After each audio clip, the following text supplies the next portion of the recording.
What's up, everybody? Happy New Year. We're going to be matchmaking the featherweight division today, one of the better divisions in the UFC. We have a good 2026 coming up, man. First event of the year, we have a couple fights from this division, so it's looking pretty good. As of today, December 31st, we have the following matchups being made by the UFC. We have Jean Silva versus Arnold Allen. We have Volk versus fucking Diego Lopez. We'll talk about this in a second. And we have Brian Ortega leaving the division. So we're going to have to bring up Josh Emmett. He's going to come up here, probably 10th place, probably 10th spot. Everyone's going to move up one. Once he leaves, we're going to have to matchmake him later. Just to get it out of the way, make Josh Emmett, this guy right here, make Josh Emmett fight Kevin Vallejos, the Argentinian. He's coming off of a win. Just get someone from, I think he's 13th ranked right now. So just get that guy in the rankings in the top 10. Because he's probably going to win. I think Kevin Vallejos takes this. Josh Emmett is old. Probably either by KO or decision. Leaning towards decision. Okay, now to the fights we actually care about. By the way, we're not matchmaking any further than Josh Emmett. Because I don't care about Danny Ye or Pitbull. And whoever else is down there.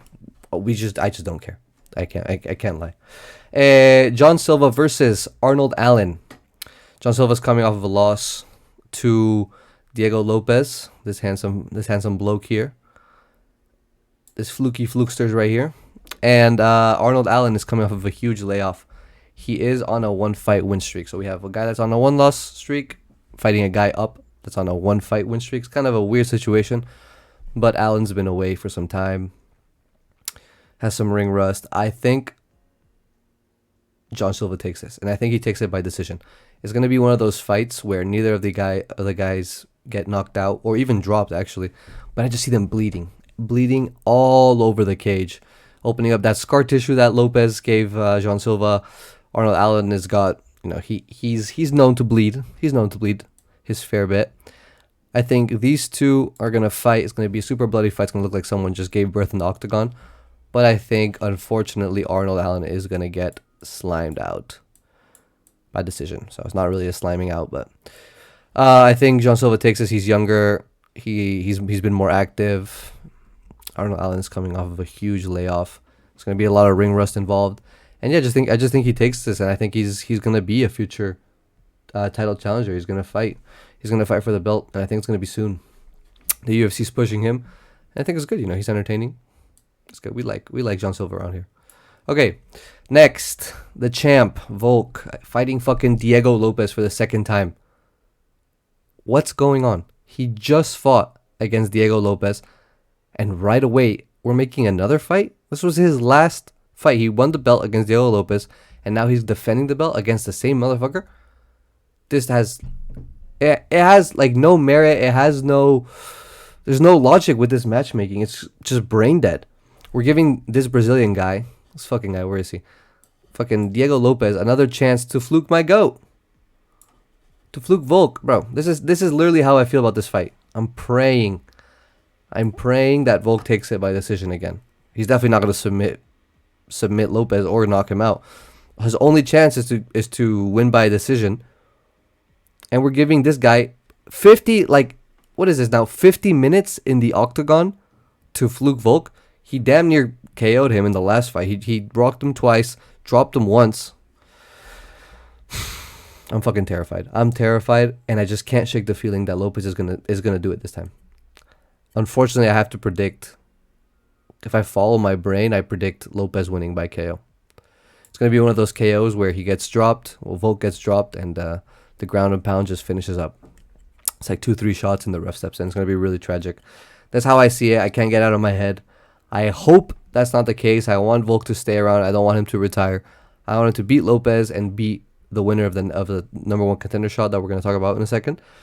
And then retire. That would be peak. But I just can't get out of my head.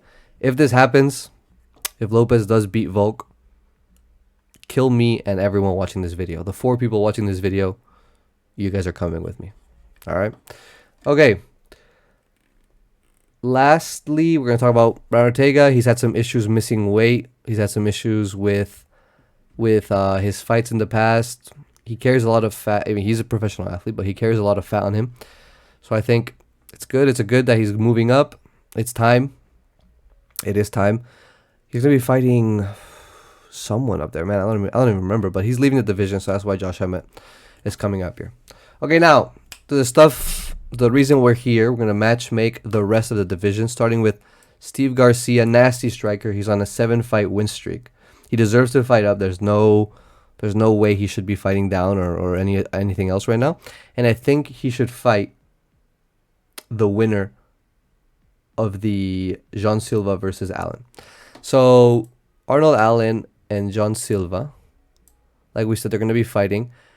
And the winner is going to be on either 1-fight win streak, John Silva against Arnold Allen winning, or a 2-fight win streak. So regardless, it's not egregious to make them fight someone that will supposedly be lower than them on the rankings, because they're both in a similar spot.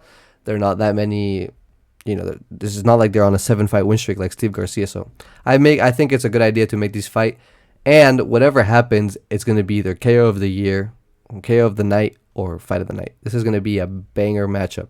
Steve Garcia is always on the feet, always striking. I think he won his last fight by KO, if I'm not wrong. And John Silva and Arnold Allen, they're all like volume strikers, pressure strikers. This is going to be an exciting fight no matter what happens.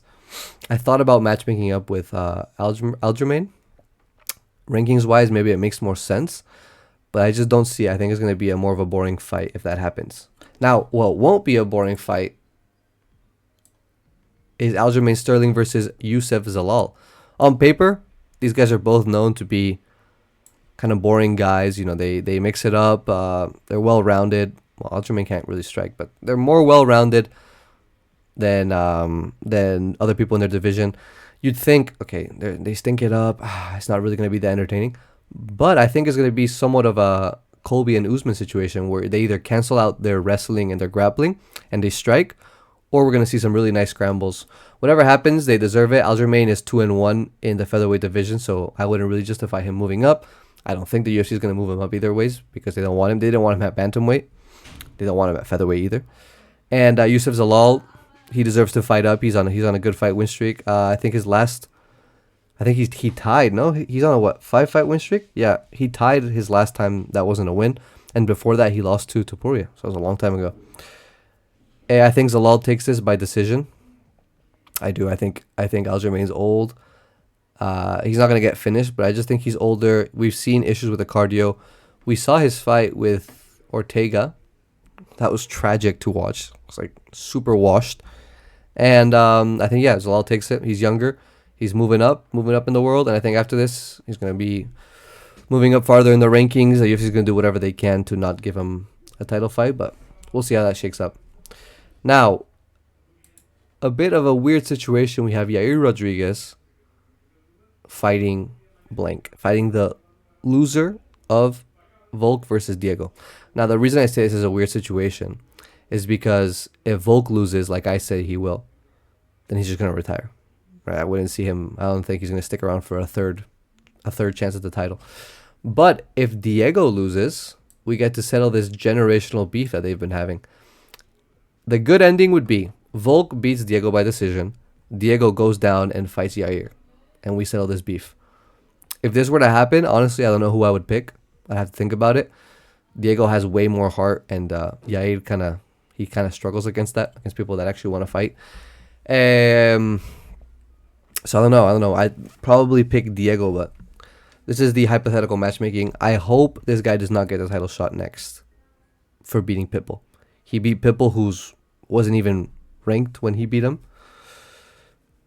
It's just no, man. We can't have that. He's been crying for a decision. He's been crying for a chance to fight the title. We know the UFC wants Mexicans as champions, but no, we can't do it. Last but not least, Lerone Murphy versus Movsar Evloev. Here we got I forgot to to say who's who. Morocco Monday. Here we got Youssef Zalal. Yair Rodriguez is this little fella right here. Found a little baby picture of him. Here we go. Unk still got it. Who was this? I know this guy is Movsar. Oh, okay, I know who they are. Okay, I remember now. Movsar Evloev is this guy because of his hair. Don't be mad, I take your bitch. And Unk Still Got It is Lerone Murphy because this guy's a 35-year-old prospect. I don't know how old he is, but he gets treated like he's way younger than he is. So yeah, Lerone versus Movsar for the #1 contender shot. This is like the most logical matchmaking. I think everyone and their mom is making this fight. It's the consensus. We need to make this for the #1 contender. The winner fights for the title. No matter what, the winner needs to fight for the title. If it's Evloev, he needs to fight for the title for sure. And I think they fight the winner of the title fight. Both of these guys deserve it, but of course we got Diego Lopez's bitch ass taking up space. And I think Evloev takes this by decision, smudge decision, like all his other fights. It's gonna be one of those situations. He's gonna take it to like a ground, like he's gonna take it to the ground. It's gonna make it. He's gonna grind the whole pace to a stop. I don't think Lerone Murphy has defensive wrestling like that. I haven't really seen it tested, but yeah, I think Movsar takes it, and I think this is the end for Morpheus. I think Lerone Murphy is never getting near the belt ever again because of his age. He's gonna probably maybe win his next one after this one, maybe lose another one, and then he's gonna go. I think he's just too old to be in this position. This is his one and only chance that he gets to fight for the title. But yeah, all right. So to recap, we have in January, John Silva fighting Arnold Allen. Then we got Volk versus Diego. We have Brian Ortega leaving the division. We have Steve Garcia fighting the winner of John Silva and Arnold Allen. It's going to be a banger. Then we have Yusuf Zalal taking on Aljamain Sterling. It's going to be also a banger. Kind of a niche banger. We have Yair Rodriguez fighting the loser of the title shot. Hopefully, that is Diego Lopez. And Lerone Murphy for Movsar Evloev fighting for the #1 contender shot. And yeah, that's the featherweight division match made. Thank you guys for watching. Thank you to my loyal 7 followers for watching these highly intellectual breakdowns. And yeah, thank you guys for watching. I'm gonna go kiss my cat.